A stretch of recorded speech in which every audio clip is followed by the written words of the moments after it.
नमस्कार मंडळी, तर तुम्ही कधी गरम पाण्यामध्ये डांबर गोळी टाकून बघितली का? नसेल बघितली तर रिझल्ट अगदी तुमच्या समोर असणार आहे. तुमच्या घरामध्ये झुरळ खूप झालेले असतील किंवा पाली खूप झालेल्या असतील, संध्याकाळ झाली की पाल अगदी घरामध्ये दिसतेच आहे, किंवा रात्री लाईट बंद केला की मग झुरळ बाहेर येतात. पाल आणि झुरळासाठी हा एक जबरदस्त उपाय आहे. तर मी 2 उपाय तुम्हाला सांगणार आहे. ज्या बेसिक टिप मी तुम्हाला सांगणार आहे त्या तुम्ही फॉलो करायच्या आहे. रिझल्ट तुम्हाला 100% मिळणार आहे. आपल्याला असं एक भांडं घ्यायचं आहे की जे आपण किचनमध्ये यूज करत नाही. आता का तसं घ्यायचं ते मी तुम्हाला समोर सांगणारच आहे. आणि आता 1 ग्लास पाणी मी ह्या पातेल्यामध्ये टाकलेलं आहे. त्यानंतर त्यामध्ये 1 डांबर गोळी टाकली आणि 2 कापराच्या वड्या टाकल्या. आणि आता जसं हे पाणी गरम होत जाईल ना, तशी डांबर गोळी यामध्ये मेल्ट होत जाईल. आणि आता मी असं का म्हटलं, जे भांडं तुम्ही वापरत नाही ते भांडं घ्या.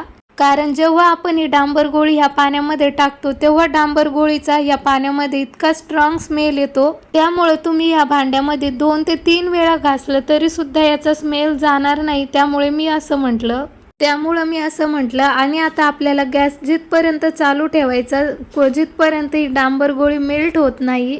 आणि आता बघा, तुम्हाला पाण्यावरती एक असा तेलकट असा थर दिसत असेल.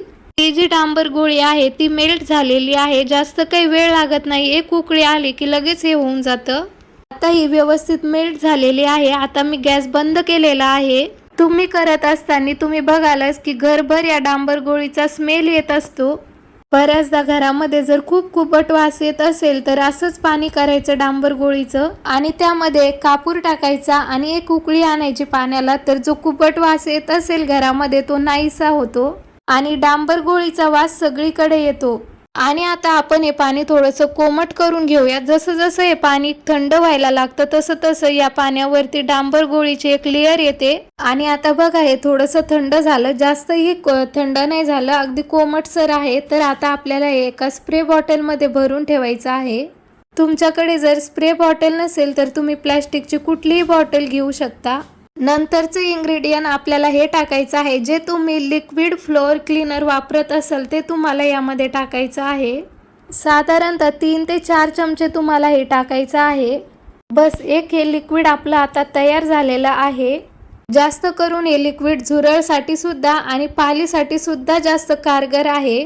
एखाद्या वेळेस पाल जर घरामध्ये आली ना तर पटकन हा स्प्रे त्या पालीवरती मारायचा. किंवा आपले जे दारं खिडक्या ज्या असतात ना, तर संध्याकाळच्या वेळेस पाल आत घरामध्ये येते, तर संध्याकाळच्या वेळेस आपल्याला आपल्या घराचे पूर्ण दारं खिडक्या यावरती हा स्प्रे मारून ठेवायचा आहे. किंवा मग तुम्हाला असं होत असेल की पाल दिवसभर दिसतच नाही पण रात्री ती घरभर फिरते, तर जिथे जिथे फिरते ती तुम्हाला माहिती असेल तर तिथे तिथे तुम्ही हा स्प्रे मारून ठेवायचा. आणि राहिला प्रश्न झुरळांचा, तर जिथे जिथे कानेकोपरे आहे तिथे तिथे तुम्ही हा स्प्रे मारून ठेवा. फक्त हा स्प्रे तुम्हाला डेली मारावा लागेल, कारण डांबर गोळीचा स्मेल स्ट्रॉंग असला पाहिजे. त्यामुळेच आपण हे जे लिक्विड बनवलेलं आहे त्यामध्ये डांबर गोळीचा स्मेल खूप स्ट्रॉंग राहतो. चला तर मग दुसरा प्रकार बघूया आणि दुसरा उपाय सुद्धा बघूयात. इकडे मी घेतलेल्या आहे 2 डांबर गोळ्या. तुम्ही जास्त सुद्धा डांबर गोळ्या घेऊ शकता. आणि याची आपण आता पावडर बनवून घेऊयात. आणि मी तुम्हाला हे जे काही उपाय सांगते आहे तर ते तुम्ही एकदाच केल्याने याचा रिझल्ट भेटणार नाही. तुम्हाला जर घरातून झुरळ घालवायचे असेल तर हाच उपाय तुम्हाला दर हप्त्याला रिपीट करायचा आहे. आज जर हा उपाय केला तर एका हप्त्याने दुसरा उपाय करायचा. हे जे उपाय तुम्ही जेव्हा करत असाल तेव्हा तुमच्या घराची व्यवस्थितरित्या साफसफाई असायला हवी. कारण झुरळ जेव्हा घरामध्ये असले तेव्हा ते घरामध्ये अंडे सुद्धा देतात.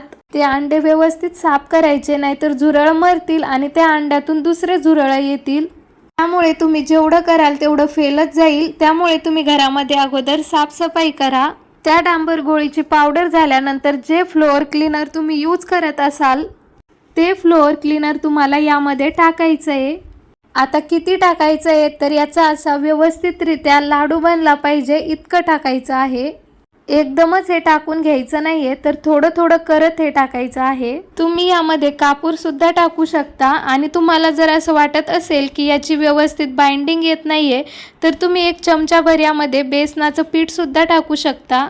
अशा पद्धतीने आपल्याला जसं होईल तसं आपल्याला याला आकार द्यायचा आहे. आणि हे 5 ते 7 मिनिटं आपल्याला हे बाजूला ठेवायचं आहे, म्हणजे आपण याला नंतर व्यवस्थित आकार देऊ शकतो. घरामध्ये जर लहान मुलं असतील तर त्यांच्यासमोर तुम्हाला हे अजिबात करायचं नाहीये आणि त्यांना दिसता कामसुद्धा नाही. आता तुमच्या घरामध्ये जेवढे कार्डबोर्ड असतील, लाकडी फर्निचर असतील, तिथे तुम्हाला आवर्जून टाकायचं आहे, कान्याकोपऱ्यामध्ये टाकायचं आहे. जिथे आपला हात लागणार नाही तिथे. जास्त करून झुरळ हे कान्याकोपऱ्यामध्येच असतात. तर अशा पद्धतीने तुम्ही करा, तर हप्त्याभरानंतर पुन्हा रिपीट करा, तर 1 महिन्यामध्ये तुमच्या घरातील पूर्ण झुरळ गायब होऊन जातील. झुरळ जर बेसिंगमधून येत असेल तर रात्री झोपण्याच्या आधी हा एक लाडू तुम्हाला बेसिंगमध्ये टाकायचा आहे, नंतर पाणी टाकायचं नाही. तर तुम्ही सुद्धा हा उपाय एकदा नक्की करून बघा. व्हिडिओ जर आवडला असेल तर व्हिडिओला लाईक करा, शेअर करा आणि चॅनलवरती जर नवीन असाल तर चॅनलला नक्की सबस्क्राईब करा.